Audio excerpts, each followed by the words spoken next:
اور ہم رسول اللہ کی اس حدیث کو بالکل اس پہ غیبی ایمان رکھتے ہیں جو آپ نے فرمایا تھا ابو داؤد اور ترمذی میں کہ میرے بعد جو کوئی بھی زندہ رہا وہ بہت اختلاف دیکھے گا.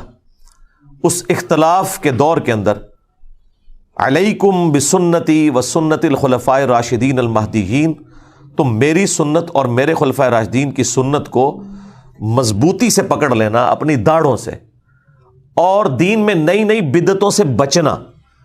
یہ بدعتیں گمراہیاں ہیں اور یہ گمراہیاں جہنم میں لے جانے والی ہیں.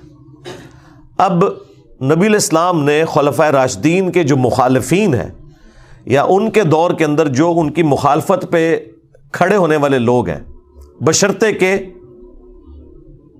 وہ خلفاء ان کے اس اختلاف کو صحیح نہ مان لیں. اگر وہ خود مان لیں کہ یار یہ ہماری جو مخالفت کر رہا ہے یہ بندہ ٹھیک بات کر رہا ہے، وہ تو الگ بات. لیکن جہاں پہ خلفاء کی جنگیں آ جائیں یا مخالفت اس لیول پہ آ جائے وہ پھر معاملہ الگ ہے. تو نبی الاسلام فرمایا کہ تم نے میری اور میرے خلفاء راشدین کی سنت کو لازم پکڑنا ہے. اس لیے دیکھیں کہ ہم حضرت ابوبکر صدیق رضی اللہ تعالیٰ عنہ کے مقابلے پر منکرین زکوٰۃ کو، مرتدین کو نہیں درست سمجھتے. سیدنا عمر کے مقابلے پر رومنز اور پرشینز کو نہیں درست سمجھتے. سیدنا عثمان کے مقابلے پر بلوائیوں کو، جن میں سے اکثر صحابہ ہی تھے، ان کی اس ایکٹیویٹی کو جو انہوں نے حضرت عثمان کو شہید کر دیا. اب بیچ میں ظاہر ہے کہ وہ اسپیسیفکلی بندہ کون ہے وہ تو بے نظیر کے قاتلوں کا بھی نہیں پتہ چلا، جبکہ اتنے کیمرے موجود ہیں.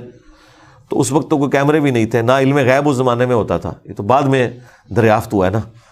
تو لیکن ان کی وہ ایکٹیویٹی کہ حضرت عثمان کی شہادت تک پہنچی، اس میں ہم حضرت عثمان کے مخالفین کو اس ایکٹیویٹی میں غلطی پر مانتے ہیں، اور ان کی طرح مکاری نہیں کرتے کہ اجتہادی غلطی کہتے ہیں. صراحتاً غلطی ہے، فساد ہے، فتنہ ہے.